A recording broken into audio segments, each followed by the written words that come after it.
Tu ne peux pas voir ce que tu ne vois pas et c'est ça le réel problème de la majorité des joueurs en manque de vision de jeu. Tu sais, la plupart du temps, un bon joueur sait faire un bon contrôle, la bonne passe, la bonne frappe, sait se projeter vers l'avant, mais quand il a le ballon et quand il fait le bon contrôle, la plupart du temps, il ne sait pas quoi faire. Et là, je te parle avec ballon. Mais la vision du jeu se fait aussi de manière défensive et aussi sans ballon. Tu sais, il y a le joueur moyen, celui qui est très bon physiquement. Ensuite, il y a le bon joueur, celui qui est bon physiquement et à peu près bon techniquement. Ensuite, tu as le très bon joueur, il est bon physiquement, techniquement et tactiquement. Et enfin, tu as le joueur excellent. Il a déjà les 3 compétences précédentes, mais en plus de ça, mentalement, il est très bon. Il sait gérer l'enjeu, la pression et il sait se remettre en question en dehors du terrain. Aujourd'hui, dans cette vidéo, on va voir ensemble les 4 astuces pour voir le jeu comme un footballeur professionnel.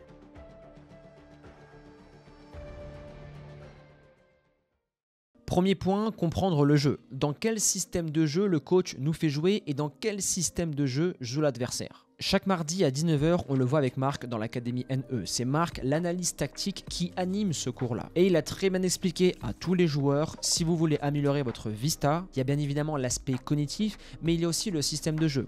Je joue dans un 4-4 de losange, à plat, 4-3-3, 3-5-2, dans quel système de jeu j'évolue. Et par rapport à ça, tu pourras anticiper et connaître les circuits de passe, les triangles, l'espace libre et la fonction de ton poste. Exemple, dans un 3-5-2, le rôle du central n'est pas le même que dans un 4-3-3. Et par rapport à ça, le placement va changer, la vision du jeu va changer. Exemple, dans la relance, si tu es en 4-4-2 et que tu es en supériorité numérique, les latéraux peuvent monter. Et si tu es en 3-5-2 dans une relance, les pistons viennent descendre si vous êtes en infériorité numérique à la relance. Mais ça, les pistons ne peuvent seulement le comprendre en termes de vision de jeu et d'intelligence de jeu s'ils connaissent le système du 3-5-2 face à une équipe qui a un bloc haut et qui est en supériorité numérique au pressing. Deuxième point, comprendre sa fonction. Marc l'a très bien expliqué dans l'académie NE. Aujourd'hui, on nous met à des postes, mais il ne faut pas regarder le poste que tu occupes, il faut regarder sa fonction. Quand on regarde un Cancelo ou encore un Alexander-Arnold à Liverpool, son poste n'est pas latéral ou 6 ou milieu relayeur, son rôle est une fonction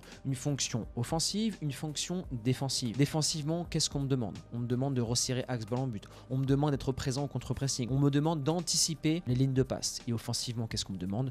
De la projection vers l'avant et une grosse qualité de centre. Ok, au moment où tu comprends ça, tu peux adapter ton intelligence de jeu, ta vision du jeu et développer tes compétences en amont. Parce que s'il n'y a pas de compétences, ça on le verra par la suite, mais s'il n'y a pas de compétences, ta vision du jeu sera bridée. Au début de la vidéo, je t'ai dit que tu ne pouvais pas voir ce que tu ne pouvais pas voir. Alors ce n'est pas un pléonasme.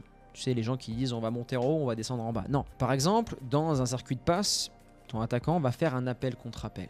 Et toi, tu vas lui mettre en profondeur. Non pas parce que tu n'as pas les capacités de lui faire un ballon plat du pied dans les pieds, mais parce que tu n'as pas pu voir ce qu'il allait te proposer.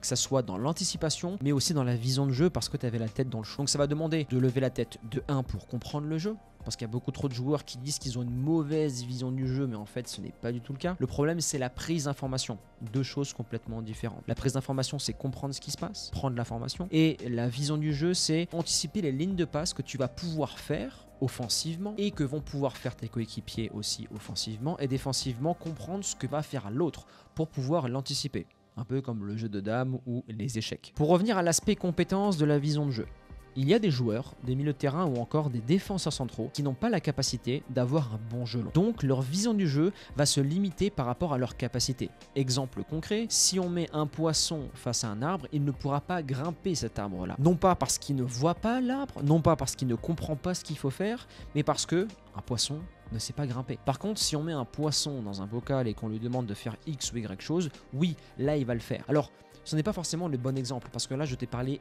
d'environnement. Mais sur le terrain, si tu n'as pas ce skills d'avoir un bon jeu long, ton cerveau va supprimer automatiquement toute vision de jeu qui va demander un jeu long. Donc encore une fois, je le répète, il y a la prise d'information, mais aussi est-ce que j'ai les compétences?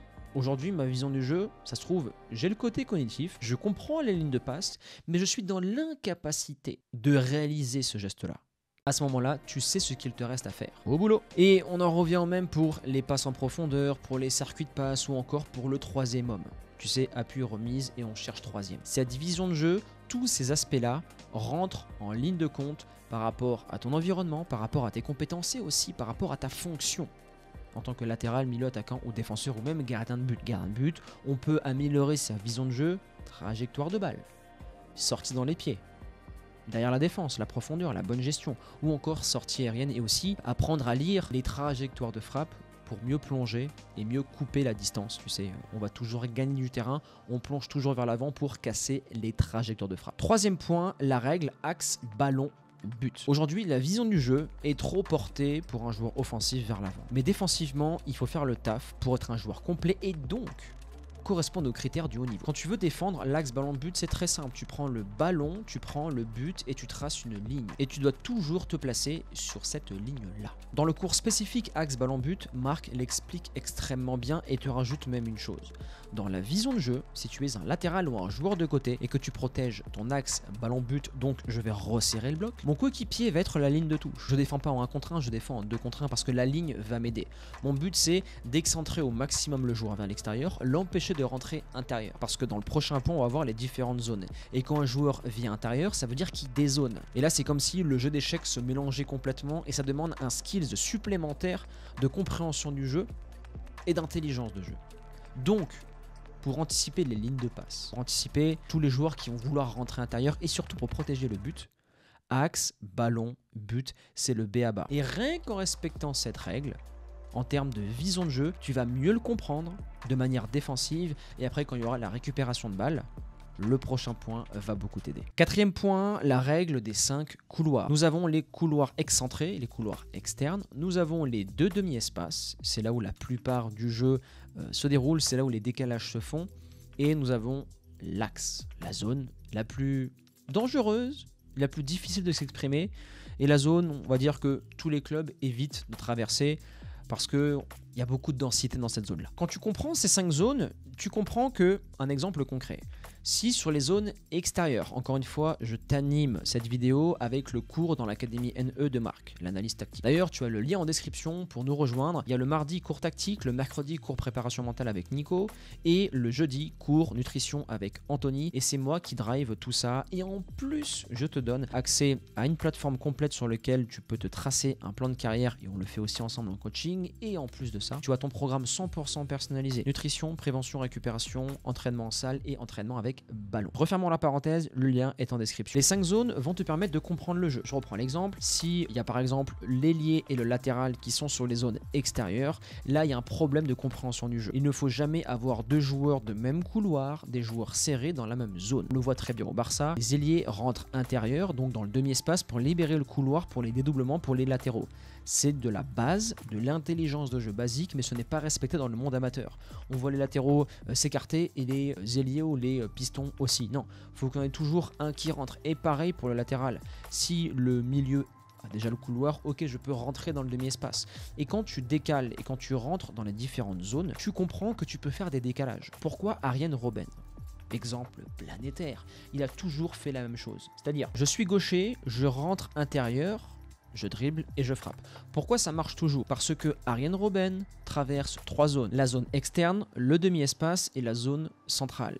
Et le latéral ne peut pas suivre Arjen Robben de la zone externe jusqu'à la zone de l'axe. Parce que ça voudrait dire que la fonction du latéral vient complètement sortir de celle-ci, il vient dézoner et ça laisse un espace au latéral sur le côté. Et après, quand il vient dans le demi-espace, il affronte soit le 6, soit le milieu dev, donc c'est la même chose, ou le 5. Le défenseur central. Et après, il peut encore dézoner et aller chez l'autre central. Et s'il est vraiment trop fermé, il cherche un appui remise et à chaque fois, ça faisait but. Pourquoi un système fonctionne autant? Parce que quand tu comprends les 5 zones, côté demi-espace et l'axe, tu peux faire de gros dégâts. Et si sur le terrain, tu vois une de ces zones qui est prise par ton joueur de côté, rentre dans le demi-espace. Et inversement.